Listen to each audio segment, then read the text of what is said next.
Good morning guys. Welcome back to my channel, Pinay sa Paris. So, kukuha tayo ngayon ng papaya, ay almusalin natin. Kaya lang napakataas, kailangan ko sungkitin uli. Kasi hinog na siya kaya lang ang taas-taas niya. Kaya susungkitin natin si papaya. Alas 8 pa lang guys, pero grabe ang init. Kaya titingnan natin kung masusungkit natin si papaya. Sakit sa mata. Kahit naka-sunglasses na ako masakit pa rin sa mata. So, yung papaya, ang taas. Ito ko sa inyo guys, saglit. So, yan yung papaya. Dalawa siya. Dalawa sila. So, dalawa silang nandiyan sa taas na hinog na. Kailangan ko makuha. So yan, napakataas niya. Kailangan ko lagyan ng hagdan. Diyan, maglalagay tayo ng hagdan. Ito ay madali na rin mahinog. Isipon yata ako na electric pan. Ito madali na rin mahinog ito. Teka, din yung kita. So this side, makikita nyo madilaw na siya. Pero matigas pa yan guys. Hindi pa pwedeng pitasin. O, ano pa siya, matigas pa siya. Gusto ko yung hinog na talaga. Tapos, meron pa din sa kabila. Siguro bago ako umalis, ay hinog na to. Teka muna guys. Ito, wala akong madaanan. Puro papaya. So, ito ay may hinog na rin. Ilang peraso din yan. Ayan, hinog na. Sarap almusalin guys. Kaya kukunin natin yung hagdan, isasandal natin dito sa puno para makuha natin si papaya. Saglit lang.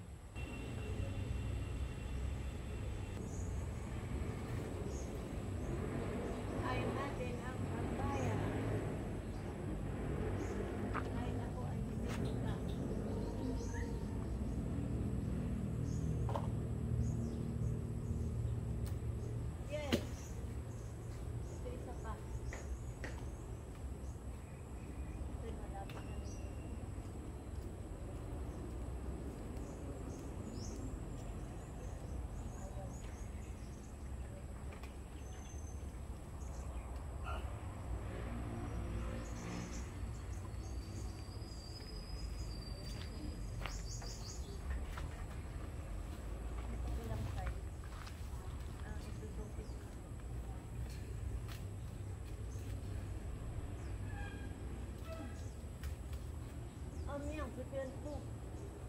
Hein? T'es gouré de boue? C'est toi, je dois me filmer. Bah oui. Et c'est toi.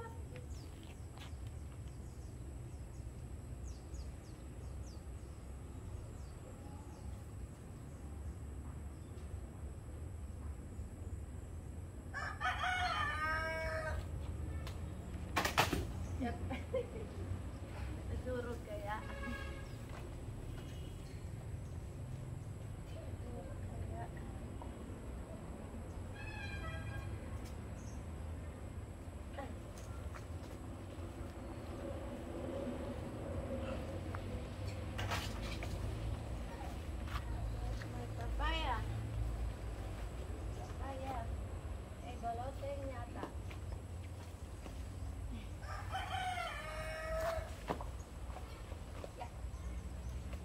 Breakfast.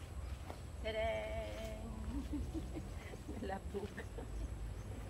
Ah ouais, elles étaient mûres, hein? Batuhin kaya kita ng papaya.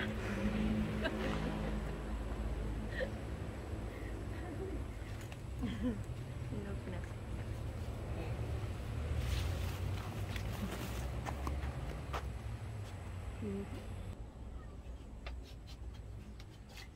So, ito na yung papayang sinungkit.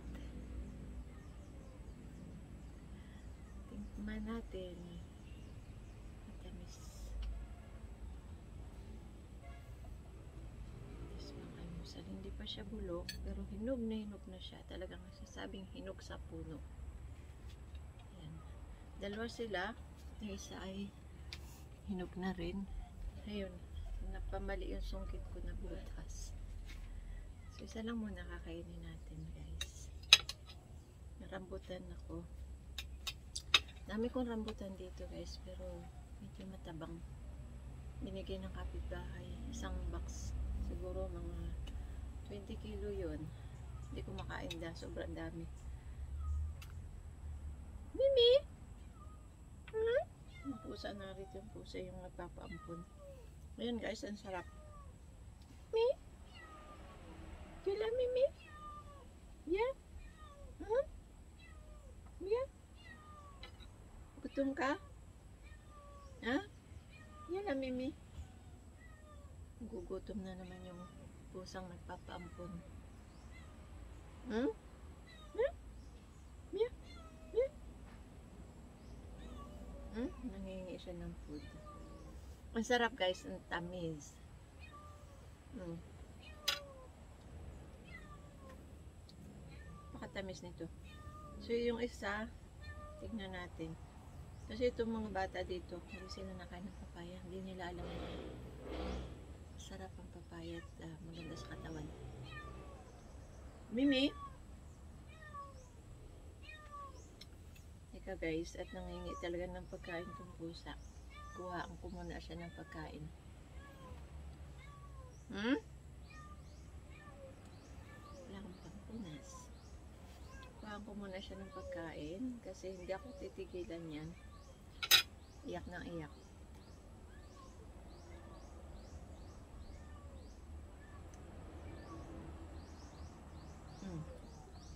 Sarap. Tika muna, guys. Kukuha ko muna ng pagkain yung pusa. Kasi makulit.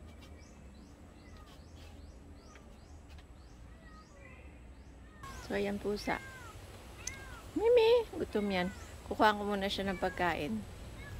Kuha tayo ng food ni Mimi. Andyan na yung papaampun eh.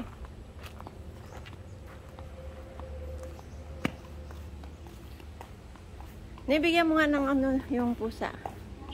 Nandyan si yung nagpapaampun. Oo, nangihingi. Kasi bumili ako kahapon na isang sakong cat food.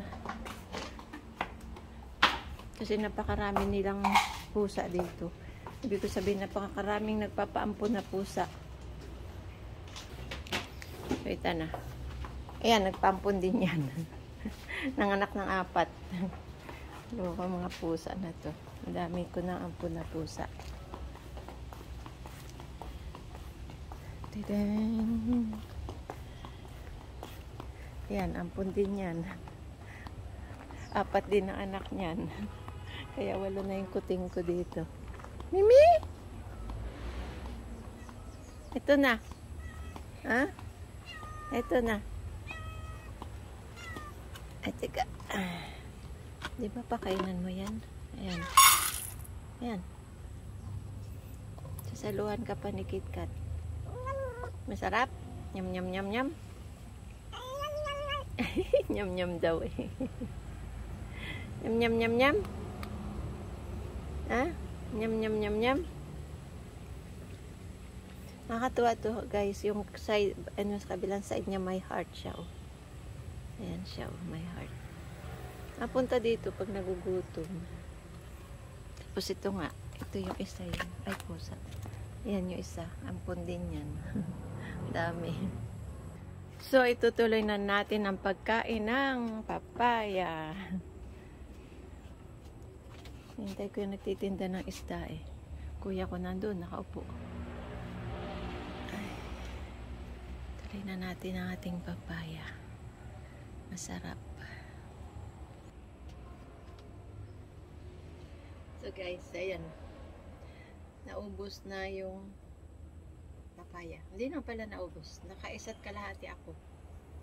Ang sarap kasi talaga pag yung fresh talaga siya. Talagang antamis. Ayan, naubos ko isa't kalahati. Ito natira ko. Busog talaga. Bundat. Sarap. Grabe. Ang tamis.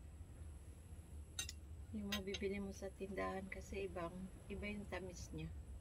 Ito talagang hinog sa puno. Tapos talagang hindi nagbiyahe. Nalaglag nga lang. Kasi hindi naman kaya masambot. So, yan guys. At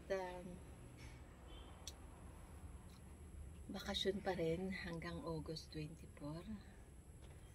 At itong rambutan naman na to ay galing sa kapitbahay. Ang daming binigay sa akin. Pero medyo matabang kasi siya. At saka hindi masyadong makapal. Saan ba yun? Sabi ko nga doon sa mga kapatid ko kainin at mabubulok. Ang dami isang kahon nito. Doon sa kusina. Ang dami. Ganyan yan guys. Parang hindi pa masyadong hinog kasi. Ang makapal naman ang ano nyo. Pero matabang. Sasalita yung pusa. Mimi? Busog ka na? Ha? Busog ka na? Magpasalamat? Ha? Halika dito. Halika. Magpasalamat siguro yung pusa. Ha? Halika dito. Dito. Halika dali. Dito. Ha? Ha? Sino ba yung nanay mo talaga? Halika dito. Napunta dito pag nagugutom siya eh. Umalis na. Pasalamat lang siguro yun. Sabi niya, thank you for the food. Mamayang gabi, babalik na naman yan. Basta naramdaman niya nga rito ako sa kubo. Nadating siya kung saan nanggagaling. So wala man kami kapitbahay dito sa tabi na to. Mimi! Kung saan siya nanggagaling. Alam niya kung anong oras ako narito sa kubo. Nadating na siya. Tapos sa bandang gabi, bago yung kumagat yung dilim. Mimi! Halika dali! Halika! Takot siya sa aso kaya hindi siya napasok doon sa bahay. Yun na guys, thank you for watching. Please subscribe at medyo naano nga lang yung pagbabloogs ko kasi busy ako last time sa paghahalo-halo. Pagkatapos nung pagdating ko naman dito sa Pilipinas, marami akong kasamang French, 7 sila, kaya ipinasyal. Tapos hindi rin ako makapag-upload kasi yung cellphone ko laging laging no more space daw. Pag nag-i-edit ako, hindi ko may upload. Kasi hindi rin ma-edit. Kaya ayun guys. Sige na, bye-bye. Thank you for watching. Thank you guys. Ciao, ciao.